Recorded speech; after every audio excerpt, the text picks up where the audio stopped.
ulti once he gets to that like 2-3 item timing, and they're playing the same heroes again. I think like last game they had a lot of issues when they were facing Enchantress and Tiny on the safe lane with the same two heroes. I think this game is gonna be even harder. Like this is how you counter sanking. This is why Anti-Mage was banned in the previous game. You just burn mana and then sanking can't really do anything. You go in level 1, play aggressive, burn mana, use a healing salve, and then just make him useless. We'll have to see if that all goes according to your plan, like you said. Definitely makes sense. They start off with a nice burrow strike right off the bat. Crit taking a lot of damage here. That tag team, you know, it's doing work, but it's still going to be the first blood. Going over. And they didn't get crit. Oh, and it looks like they're going in for a little bit more here. B-God having to be a bit careful. Tips are out. Garax putting out a little bit more damage. That's a pretty good start for EG, I'd have to say. A great start for EG, and that miss uphill. I mean, it's very hard to fight into tag team. That's probably one of the best abilities when there's like 3-4 heroes that grouped around. Maybe Keeper of the Light is a better one with the Illuminate, but other than that, like this is one of the best one. I'm a little worried about the Scourge McDuck in this matchup. I'm not sure how much farm he's gonna be able to get, like the double slow coming out from Viper once they get to level 2. This TB, I mean, we talked about how carry to carry matchup is good for TB, but I'm worried how he's gonna get there. Like he might be forced out of the lane very early on. I mean, this is one of the heroes, though, that typically in the past, it's okay if they end up having to, you know, force him out of the lane, but they will end up following, right? We'll just continue to try to disrupt all of that farming. Overloom taking so much damage here. It's going to be all right, but definitely going to be burning through that regen.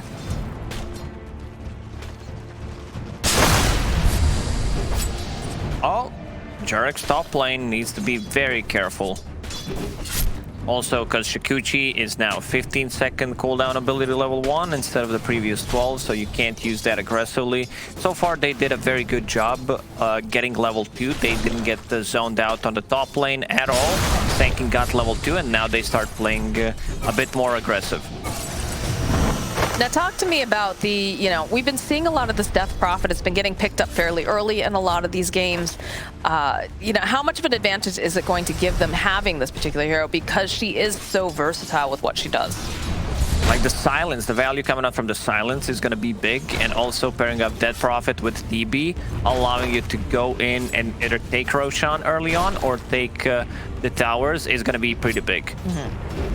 So Kits will be able to pick up the Water Rune on bottom lane, and yeah, against this matchup you need to max out the Crypt Swarm instead of going for the Spirit Siphon, because Puck is very elusive, and Puck was also off to a really good start. He got the first blood money.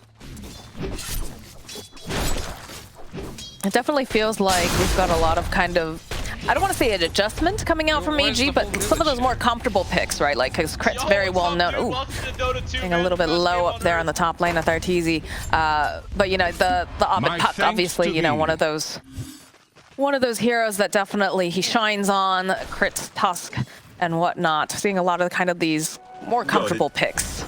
Oh yeah, they definitely look deep inside the bag, like check what's good, like what they had really, they wanted to play something that they know how to play. Like coming into this matchup, they probably thought this is gonna be an easy one, but the cut, they played amazing. The way, the aggressiveness, like the map reading was top tier. And yeah, this Scourge McDuck in a lot of trouble. Ooh, right underneath his own tower too. That feels real bad. What's gonna happen is he's gonna come to bottom lane, die one more time, and then go to jungle. Okay, all right. Overloom trying the best that he can to try to just get off those spells, realizing he is eventually falling, but trying to be as value as possible. But yeah, does that imply that EG is a little shook that they're kind of falling back on these heroes that they're most comfortable on? I mean, that's what you have to do.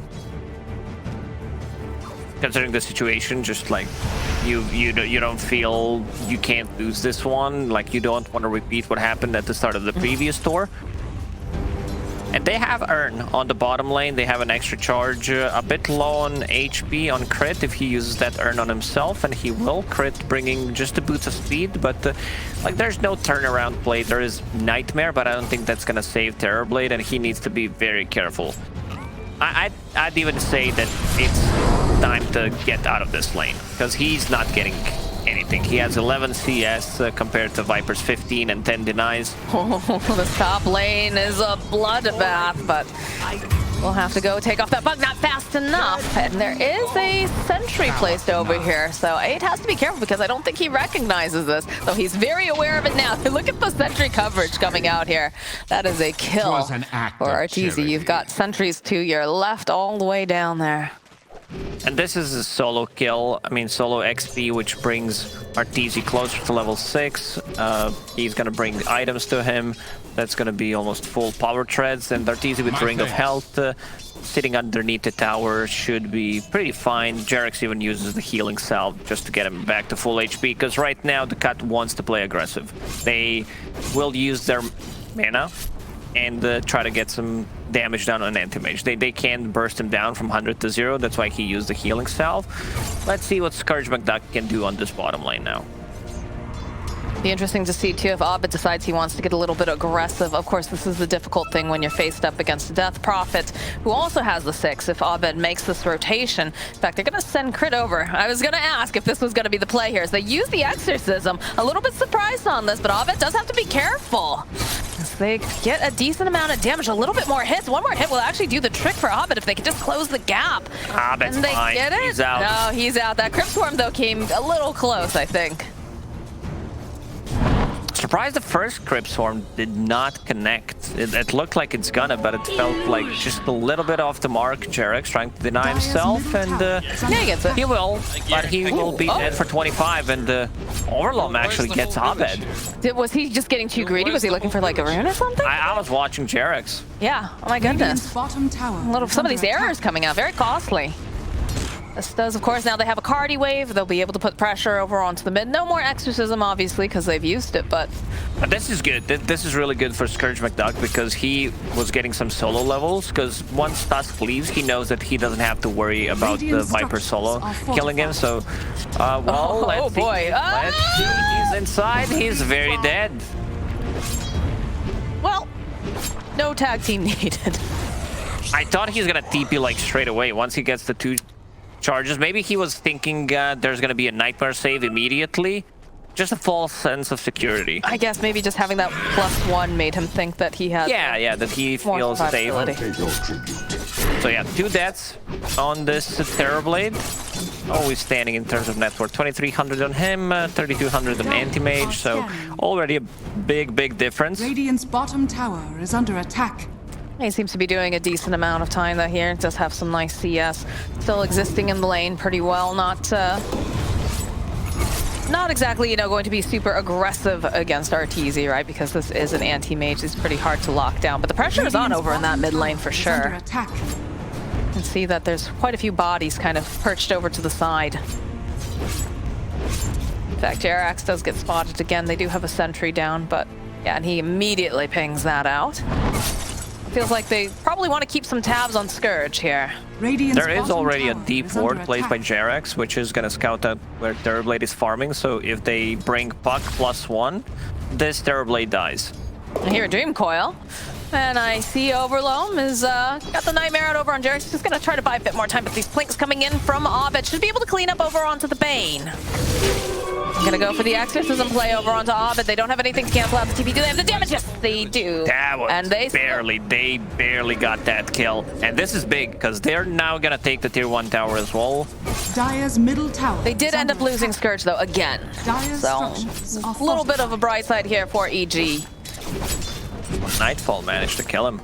Yeah, he seems to be chasing him around this time. Yeah, this should reveal the ward, and should be de-warded, and yeah, someone's pinging it out. It's a nice little TP right back to the tower. They'll continue to put that pressure on the mid lane. They do have a couple heroes, though, from EG over by it. They don't want to give it away freely. 8 does have to be careful. Jerax and Nightfall are here, and they have a sentry ward. And this Burrow Strike forward tries to buy himself some more time, get underneath the tower. Looks like he's going to be all right, unless they go for a deep dive. It feels like they're going to go for it, though. 8 not looking healthy. Doesn't really have that many stick charges, so will fall as B-God hides off to the side. Oh, hello. And we're only level 4 on B-God, so this is not looking good for him. Yeah, it's the same thing when you tried to kill Huskar when, like, before he had the magic resistance on his passive. He still has it in this patch as well, but, like, you show up as, like, level 4, Huskar level 10, and you're, like, trying to kill him. You're like, what the hell am I doing? I mean, he TP'd, tried to not get found, in the end got found, and yeah, Nightfall again, on top of the net ward. But is it going to be enough? I mean, you do have pretty neck and neck for a lot of these net wards here, coming out from both teams. But we saw, you know, Nightfall had honestly a monster game, it felt like, in the first one, and it just wasn't quite enough to give EG that edge that they needed. I mean, it's a Viper. Viper can scale. He can. He goes for A prize. itemization. This is just going to be Urn of Shadows. I'll hold that thought. Yeah, hold that thought for just 1 second. Again, they have these sentries in place, but the response coming in now. This is still not looking great for Sand King. He's broken. He's got too much other toxin all over him, so they'll end up losing Jerax, but they'll lose Aid. So there's not going to be that epicenter available over Loam. Looking at any potential grabs he could get here, but they're happy with this little hit squad, and Urge continues to hit creeps, but so does Arteezy. To go back to Viper's itemization, going for Urn just to have a little bit of extra mana regen, having a bit of an extra overtime damage is great. And now getting the Dragon Lance, and probably going to be a BKB later on. I mean, it's a good BKB game, but there's also like 1-2 abilities that he doesn't have to be worried about. Has to be worried about when he has a BKB on, but we'll have to see. Like, he can disassemble the Dragonlance, get a BKB, and just be able, like, the scale. Because Nightfall, he loves to farm. He's an X-carry player. We've seen him in a previous game that he tends to get a lot of farm out of the map. And but the other side, the cut, getting this tier 1 tower, which is gonna open up another area of the map. Still a bit worried for them because the AM's still free farming. It's going for that exorcism right away. They're going to try to channel up with the epicenter. Can they get enough damage up? Holding on to the side. They managed to go take down Abed. They'll lose Aid.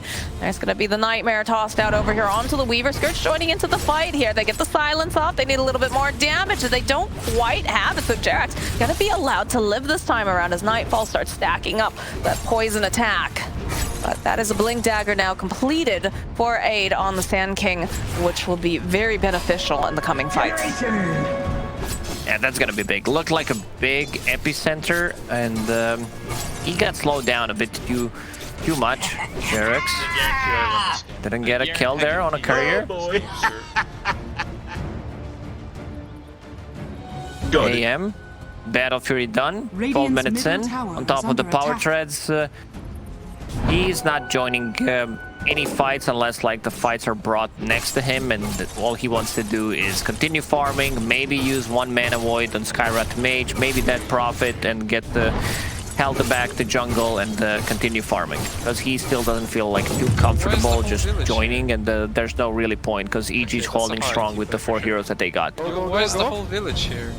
Smoke play over here on the side of Cut.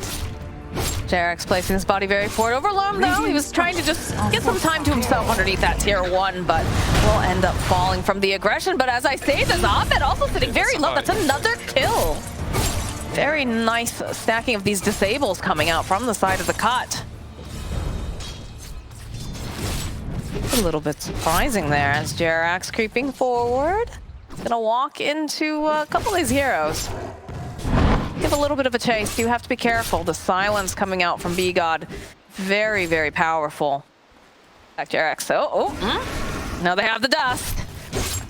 Skippy time lapse goes right backwards again, but they have the silence. Lots of nukes headed their way over here towards Jerax. It's not quite enough though, as they do manage to get the kill on the courier. Has 10 magic wand charges. This is gonna continue chasing him. Use another one.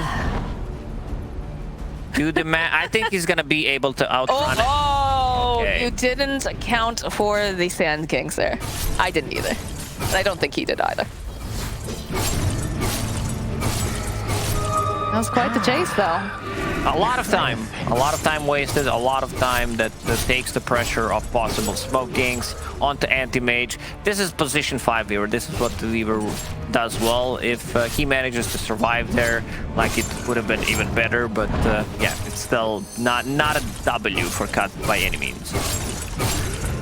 And they're still struggling to get their Terrorblade up there in terms of net worth. But has had a little bit of time to kind of, you know, go and just hit creeps. Not be bothered too badly. I like the fact that Overloam and B-God are making these moves together, although Crit making their way over with Nightfall. It's gonna be the snowball immediately with the shards. They'll go for the exorcism. They just immediately blow off Crit. Look at this, very nice beam scrap, plus that Mystic Lay, like we talked about. It does so much damage. That is a godlike kill streak that's going over to Kit. Radiant's bottom tower is He under got attack. 1,000 gold from this fight. This is huge. This is gigantic. And also, what we said about Anti-Mage, that also means that Terrorblade is also going to be able to farm up.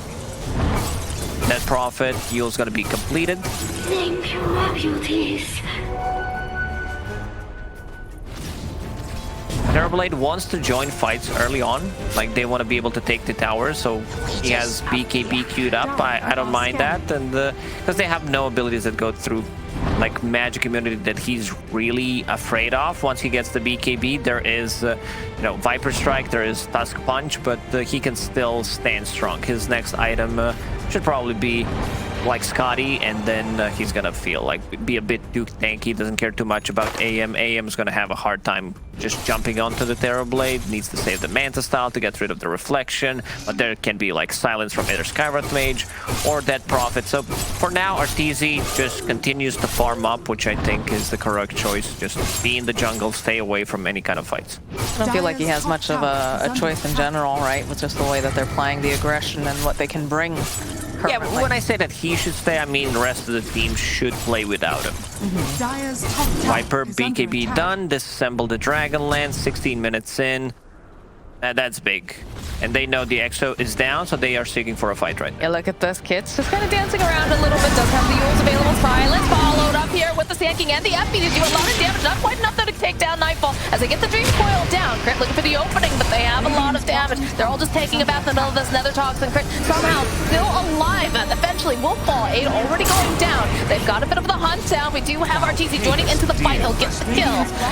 As they'll chase after Overloam, they got the kill on top of that. They still have the vision. Abed though, is he going to be able to survive? Is he going to be able to do it? No, they finally close the gap on him, but they'll get the kill on B-God to boot. It was a good attempt from the cut there, because Sanking was already, that's what we do. That's what Sanking players do. Just keep using that epicenter from the fog in case someone shows up. You release it immediately, and they try to get a jump on Viper. Almost managed to bring him down, but with the BKB and 4 points in Corrosive skin, he's a bit too tanky. But still a decent trade, I would say, considering everything. And yeah, Arteezy shows up, uses Mana Void, gets the hell out, continues farming. Because you've seen, like, just the damage coming out from one reflection is what he's afraid of.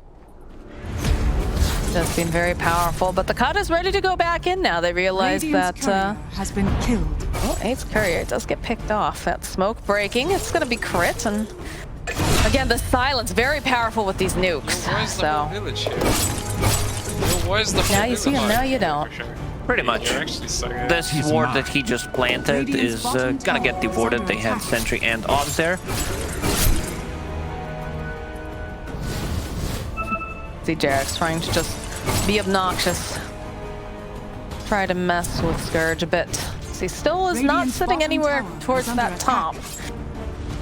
Still 10k net worth lead over on Arteezy. He's farming up quite the storm. Of course, it is a little bit easier when you have a Battle Fury. Radiant's middle Terrorblade's tower catching up is under nicely. attack.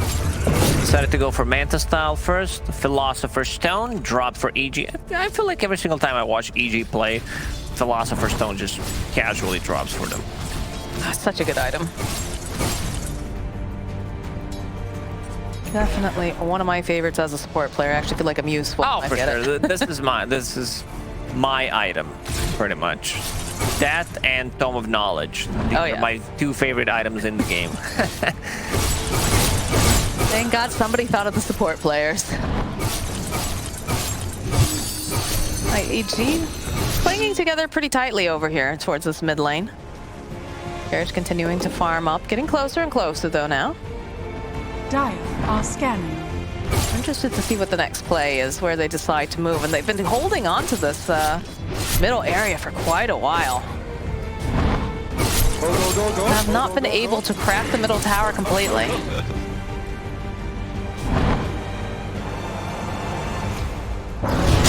God, look at that. Oh, the immediate follow-up. Are they going to be able to burst down? No, looks like at the last second, yes, they'll be able to get Jarex. God, though, and Aid will fall. Overlord will be the next one. They go and they use the Exorcism. BKB getting popped over onto Nightfall. They use Mana Void over onto Kits. Kits having to back off a little bit. It's a pretty big one for EG, the fact that they popped the Exo and didn't really get much done with it.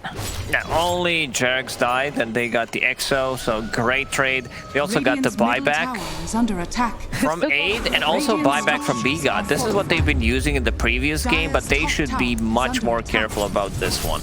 Because they do have Tusk, and if EG takes a fight right now, they can easily transition that into Roche. Oh, this mini stun.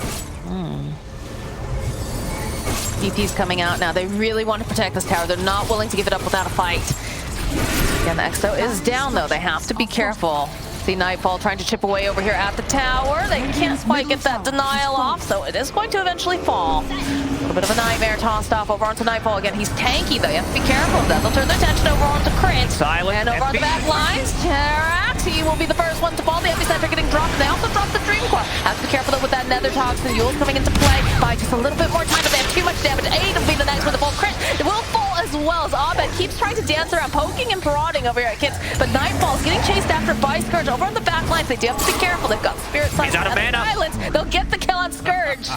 As the rest of the team, they continue to chase. They want this kill on the Death Prophet. They're cutting her off. She gets the Crypt Swarm, but it's not going to be enough here. Overlord getting into position here. Gets the size. They turn back around. They get the kill on Abed. B-God now getting clicked down.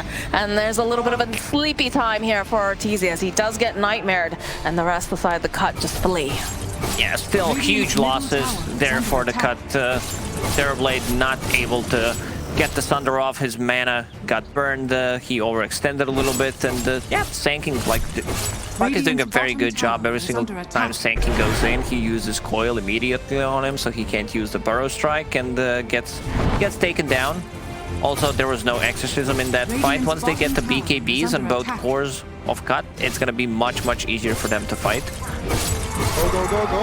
Was that the right call? Like, you know that the Exo's down because they already used it in the earlier fight.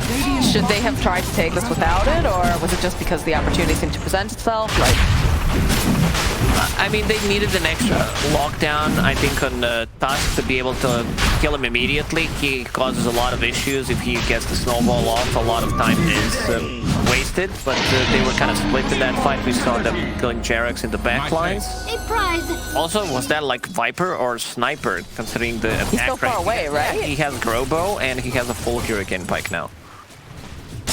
he's just chipping away over on the towers. Oh, well, there's the Viper, but BKB comes out. It has to be careful. This time they do have the Exo, but they have so much burst damage. Oh my goodness. They just take out Overlord almost instantly. Aid also falling. That Yule's getting used here by the Death Prophet, but they just have too much damage. So that is an Exo down. That is 3 heroes down on the side of the cut. And they have an Aegis online for Arteezy. Yeah, when did that happen? Was that during the I mean, with during the replay when they had Tusk available and Anti-Mage, like the tag team is just too strong. And I like this. AM with Aghanim Scepter gives you Blink Fragment, so you have 3 charges on the illusions that last for 7 seconds. This is pretty damn good for fighting. Radiant's top tower is under attack.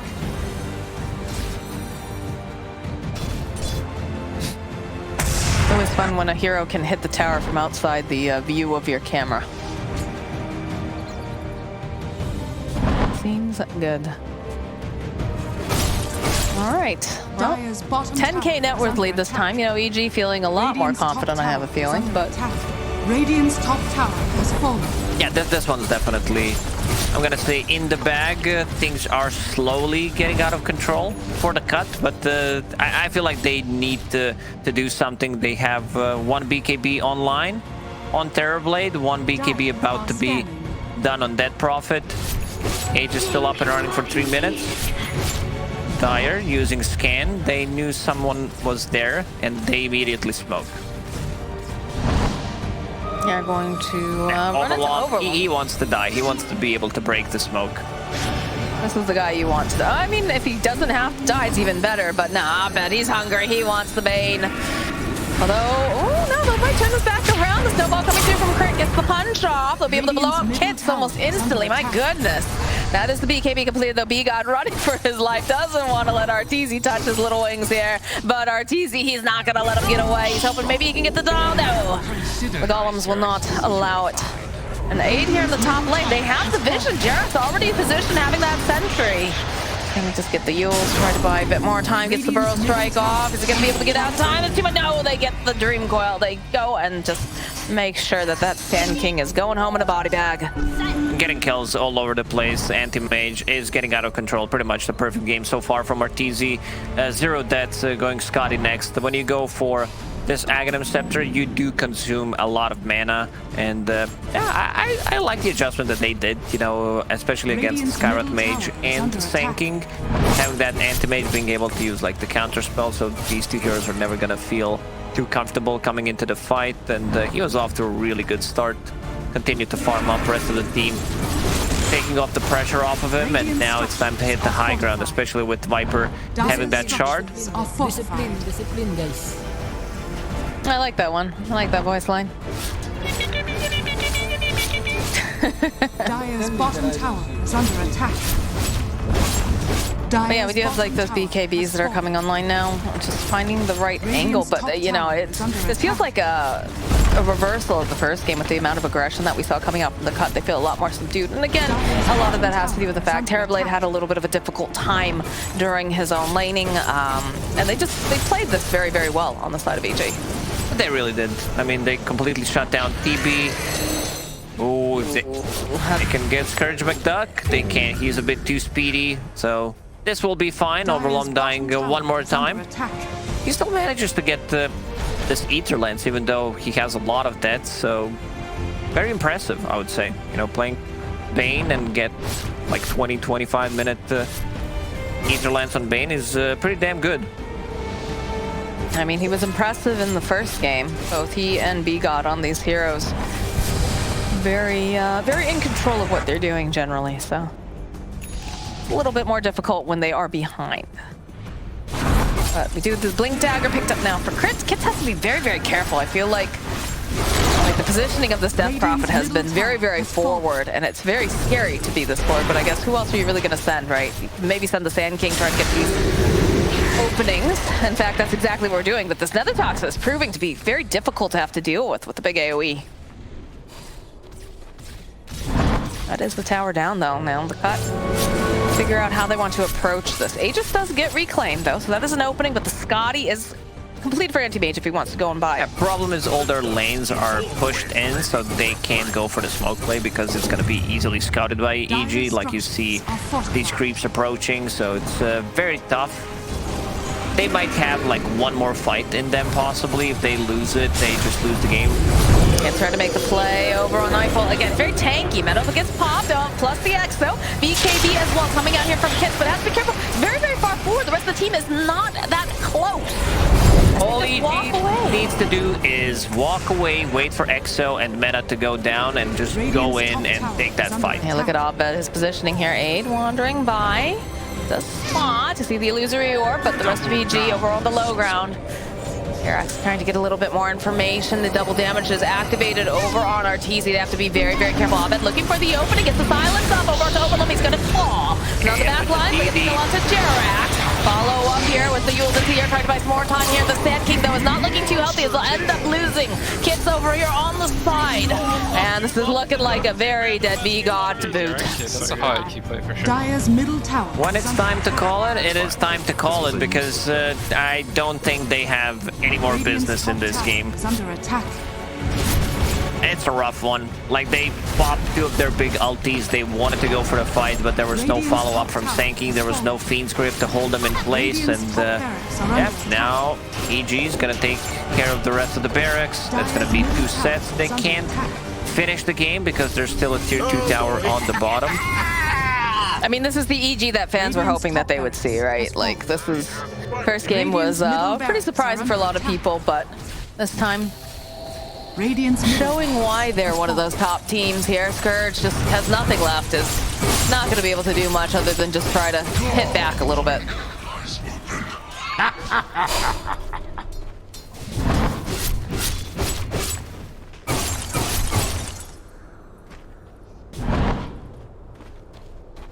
No one gave Abed the high five. Feels bad.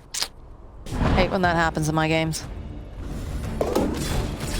Gotta give back that high five. Good for the soul, you know? Yeah, good for morale. Radiant's And bottom tower here, just gonna get chipped away by Arteezy.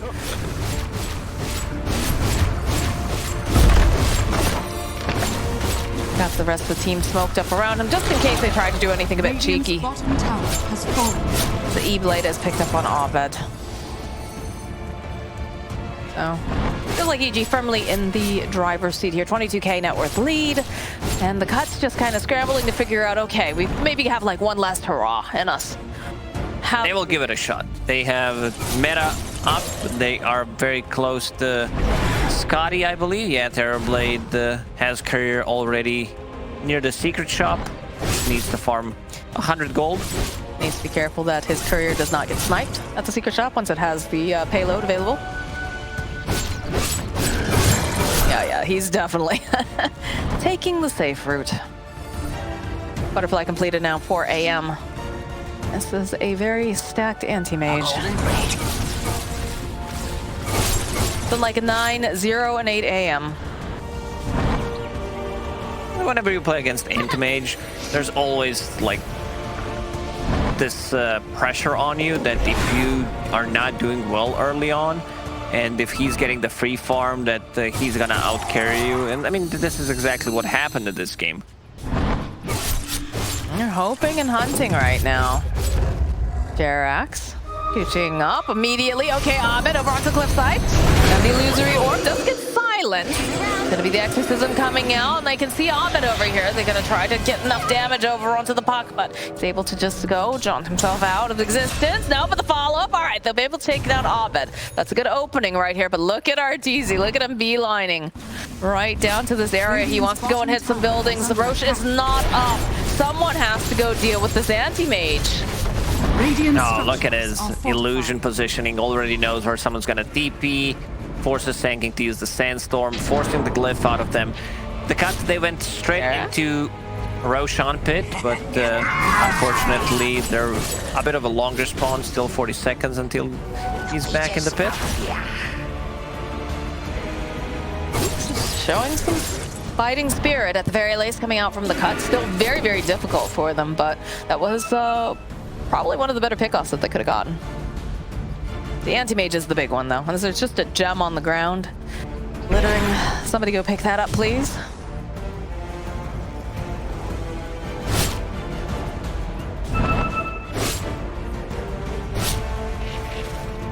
Still not up yet, but you have that Terrorblade illusion trying to keep tabs.